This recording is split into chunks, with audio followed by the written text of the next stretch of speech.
Apple has introduced the iPhone 16e, and while it may not be the budget-friendly iPhone SE replacement many expected, it brings a standout feature that could make it a must-have. The company claims this model offers the longest battery life ever seen in an iPhone of its size, with an impressive 26 hours of offline video playback.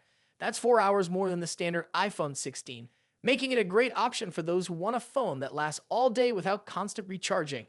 One of the biggest unknowns with Apple's devices is battery capacity. Unlike other smartphone brands, Apple doesn't publicly reveal the exact size of its batteries, leading to plenty of speculation.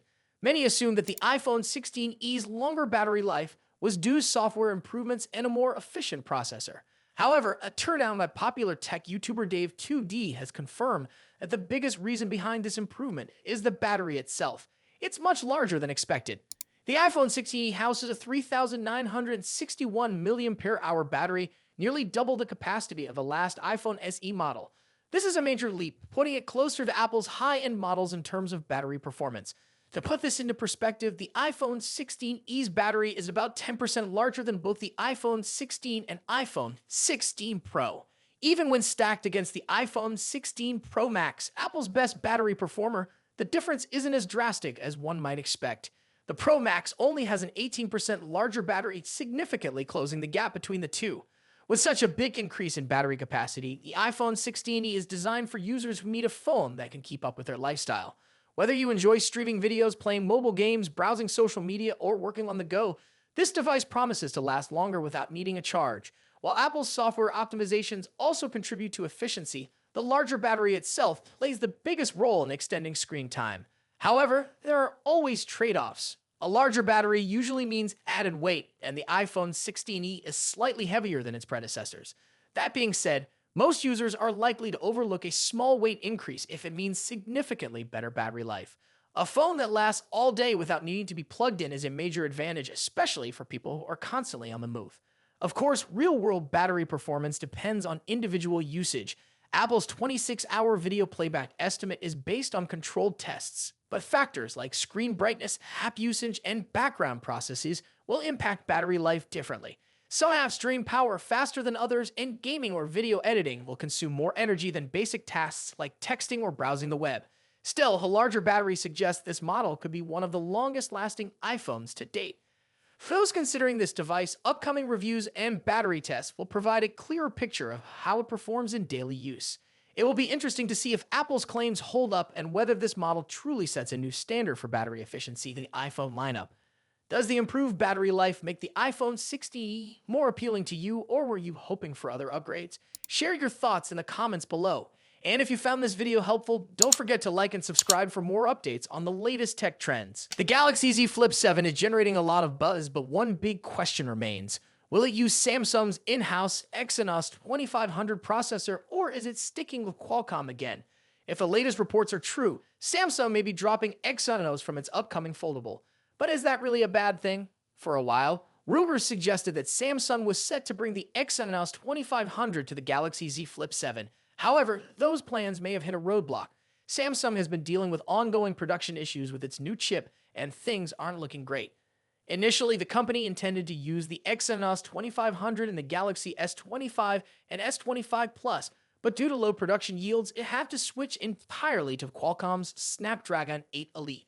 Now, the same problem might be affecting the Flip 7. Reports now indicate that Samsung is likely to continue using Qualcomm's chip instead. But why is the Exynos 2500 facing these setbacks? Samsung has already begun mass production, and wafer tests are scheduled to start in March. The challenge, however, is the production yield.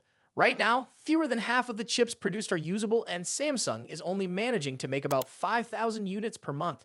That number is nowhere near enough for a device like the Flip 7, which sells in the millions. If production doesn't improve quickly, Samsung will have little choice but to stick with Qualcomm once again. So what are the options? Either Samsung drastically improves its production process before the Flip 7's expected launch in July or August 2025, or it continues relying on Qualcomm's Snapdragon 8 Elite. Given the short timeline, fixing these manufacturing issues completely seems unrealistic. This is why industry insiders in South Korea believe Samsung will once again go with Qualcomm for its premium foldable.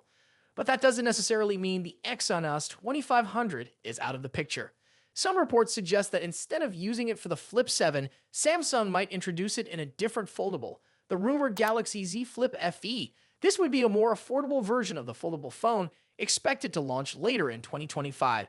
Since an FE model wouldn't need as many units as the flagship Flip 7, Samsung could use its limited supply of Exynos 2500 chips there instead. This approach could make sense. Early performance tests indicate that the Exynos 2500 isn't quite as powerful as Qualcomm's Snapdragon 8 Elite. If Samsung had gone ahead with Exynos for the Flip 7, it might have been a tough sell for users who expect top-tier performance from a high-end foldable. However, placing the Exynos 2500 in a more budget-friendly device could be a smarter move. A lower price point would make performance trade-offs more acceptable to buyers looking for an affordable foldable option. For those planning to upgrade to the Flip 7, this news might actually be a good thing. If Samsung sticks with Qualcomm, users will get better performance, improved battery efficiency, and a more reliable overall experience.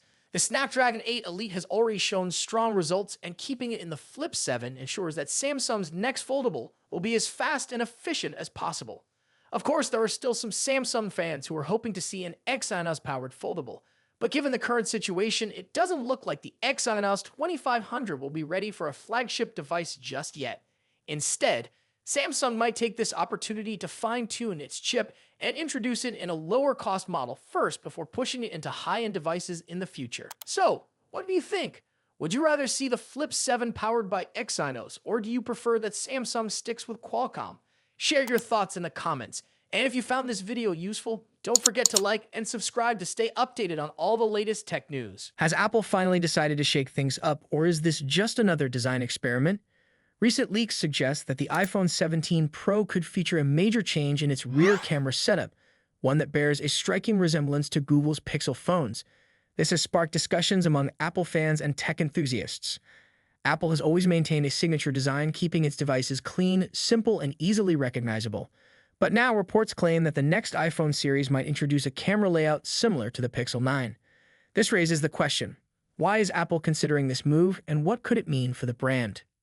Over the years, Apple has been consistent with its iPhone designs. Unlike competitors like Samsung, which frequently experiment with new aesthetics, Apple has largely stuck to its classic look. The flat edges, symmetrical design, and camera placement have become a part of its identity. Some see this as a sign of stability, while others believe it has made iPhones predictable. However, if the latest leaks are accurate, the iPhone 17 could take a bold step, especially when it comes to its camera module. Reports suggest that the iPhone 17 Air might feature a horizontal camera bump that stretches across the back of the device. This would be a big departure from the square-shaped camera module seen on recent iPhones.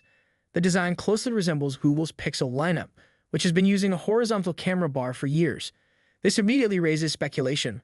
Why would Apple adopt a style so closely associated with a rival?